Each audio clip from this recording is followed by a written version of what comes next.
Good morning. Hope you're all doing well. I want to talk mainly about the air cartridges today, not only for the Harpoon, but also for the Defender, Gens 1 and Gens 2. I don't think I've ever seen a product that's had more of a bad rap. So this is a burst disc. Anybody who's familiar with how these things work, you've got a piece of stainless steel, teeny tiny little piece. And when it's installed in the gun, the air pressure gets so great, you'll see it balloon in the back to where it's nearly sticking out the hole, which means that that stainless steel has been stretched nearly to its limit, and then when a firing pin hits it, it pops. Well, here's basically what happens. You have a plunger. See if I can get this to where it's not real blurry. There's a plunger in back. This piece here is sprung. It actually screws in between these two pieces. So when the plunger is pulled back, this piece, which is actually keeping all the air in, gets pulled back and all the air rushes out the front. I've drawn a very bad picture of this to give you some idea of what's going on here. Not an artist, but you have a burst disc here. Burst disc gets hit, it pops. This plunger, which is already right at the very edge of going into this hole, gets pulled back into it because that little bit of air right there occupying that space is 4,500 PSI, and it escapes. So imagine this teeny tiny little space, smaller than a primer, but it's at 4,500 PSI. So you pop this, this pulls back, which begs the question, where does that 4,500 PSI go? Well, in the case of a Defender, it's a very, very small quantity of air, but it is 4,500 PSI that escapes back into the gun, once in a blue moon damaging a firing pin or something like that. And that's one of the primary reasons on the newer versions of these cartridges, they have the slot right there to try to let the air escape out of it. So that's the basics of how it works. But a lot of the stuff you're reading online is, are these things even going to hold up, last, hold air, that sort of thing? And it's all being lumped into one category. The thing is, the Gen 1, these parts were not stainless steel. They were just steel. They'd rust up, depending on the conditions and how they were stored empty, no burst disc. And you start getting rust in a system like that, you're not going to be able to seal it. So go to Gen 2. Well, Gen 2, you go and remove the burst disc, and every now and then you'll see somebody who removes the seal as well, and then obviously it's not going to hold air long-term. Air is going to escape. When you're removing that burst disc, it can have a very sharp edge. So if you drag that off, it can be drug across that seal, which, see, just like that, I just managed to drop. Actually, it's stuck into the cap there. If this piece here is pulled off and drug across that seal, you can get cut marks in the seal. See if this one had any right now. I don't see any, but over time you can actually nick that seal up as well, which again is going to create a problem. The burst disc in the Harpoon is exactly the same as far as the burst disc goes, and its function's the same. What you have is not higher pressure, but higher volume. Higher volume moves a larger projectile much faster. But here's the good news. Whether you're talking Defender 1, which I don't have with me right now, Defender 2, or Harpoon, how about a 1 nickel test to figure out if the thing's working or not? If you have any doubt at all, here you go, plastic bag. So you drop whichever one it is, single one, not a bunch of them, in a bag, seal it, got no air. Now that cartridge probably has enough air pressure in it when it's charged up to fill that bag up 100 times. So if there's a leak, even a small one, it's going to blow up that bag and pop it. Check a day later, a week later, if the bag still looks just like that, it hadn't been popped, then you know your air cartridge is holding up.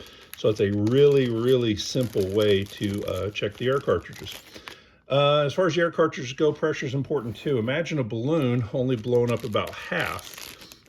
You stick it with a needle, it's not going to pop. You blow a balloon up completely, poke with a needle, it's going to pop. As best I can tell, these things stop working at around 3,000 PSI. You go much below that, you just haven't stretched that stainless steel enough to get a consistent strike where it's going to pop. You get one of those little hiss ones instead where it basically hits it and the air just kind of escapes out. So something to keep in mind. Okay, what's next? Safety. Let's talk specifically about the Harpoon. I've had people talk about this where they've used the Harpoon. These are not aired up. I'm just putting them in as an example, but they do have new burst discs. So I'm going to cock it, and it's ready to go. I can safe the weapon. It is safe. But what if I put it on single shot and fire? Now at this point, I can no longer safe it, okay? If a person has this thing loaded and wants it safed, you do have a solution, and that is go ahead and recock. And as you can see, I hit one of the little burst discs, the other one's not. I've just recocked it. I switch it to double, and now I can safe it. Now, if you have one cartridge still good, the weapon's safe, you don't have to worry about it. And when you do go to fire, well, it just hit both. So now they're both popped. So that's a nice, simple solution for that. Shotgun shells, one of my favorites. I think I may have been the first one to do videos on this, but people are hopping on the bandwagon and beginning to do shotgun shells. I saw one that's dropping today that looks interesting enough. It's red, has a cap on it, and it sets in the end of the barrel. Now, if you have a, I don't know, 8, 12, 16-inch barreled gun, any gun, why does the bullet not set in the end of the barrel? Why does it set in the beginning of the barrel? Well, the reason it sets at the beginning of the barrel is that pressure behind it gets to speed that thing up more and more. In case of a rifled barrel, it's engaged in the lands of the rifling, inducing a spin on it, so it's stable when it leaves the barrel. But in the case of a shotgun shell, why wouldn't I have something that ends right there and have that space hollow? Well, it's the amount of force created. If you have the projectile all the way down, that air has more time to speed up that projectile and get it going.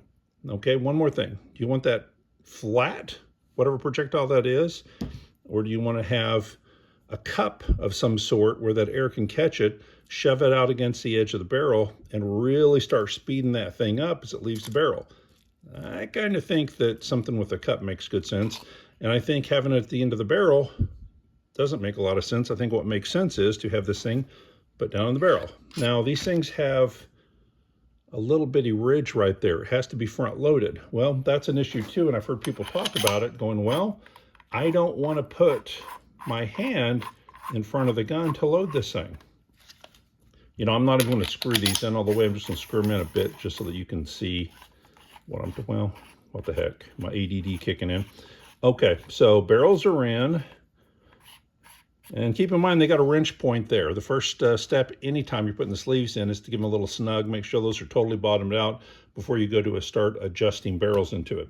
So in this case, I have both sides loaded and pushed in. You know what I don't have? I don't have an air cartridge in there. You don't have to have this thing charged and ready to go to put those cartridges in. You put them in, you cock, then you put in your air cartridges, and now you're ready to go. Safe it until you're ready to fire it. Making several different size air cartridges. For this small barrel, this is a stock Defender. You don't have to buy anything to fire these shotgun shells. Right now, this has those shotgun shells stuffed about 2 inches down from the front at about the 4.5 inch mark. Those air cartridges fire, it's gonna start speeding it up, it's gonna leave the barrel, it's gonna do interesting things.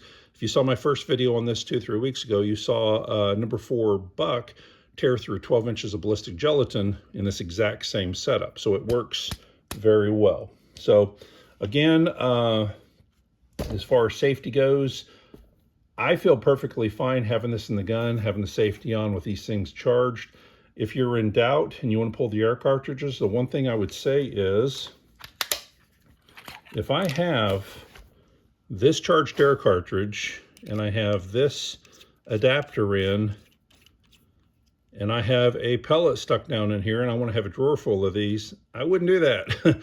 At the very least, remove the pellet or remove the piece here that's got the pellet in it, because at that point, should something hit this in the back and cause it to set off, physics, this is going to go that way, the pellet's going to go that way, and you can end up having an issue.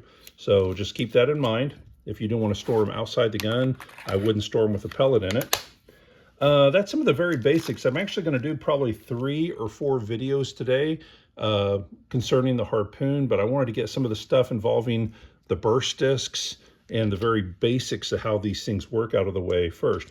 And I guess the last note on this is, you look at that and maybe it doesn't look all that impressive, but what AEA did is very, very impressive. The burst disc has been around for over 100 years. In a pressure vessel, in a compressor, it was an overpressure situation. Burst disc was there to explode out so you didn't overpressure the entire system. basic concept's been around for, again, over a century, been around for a very long time.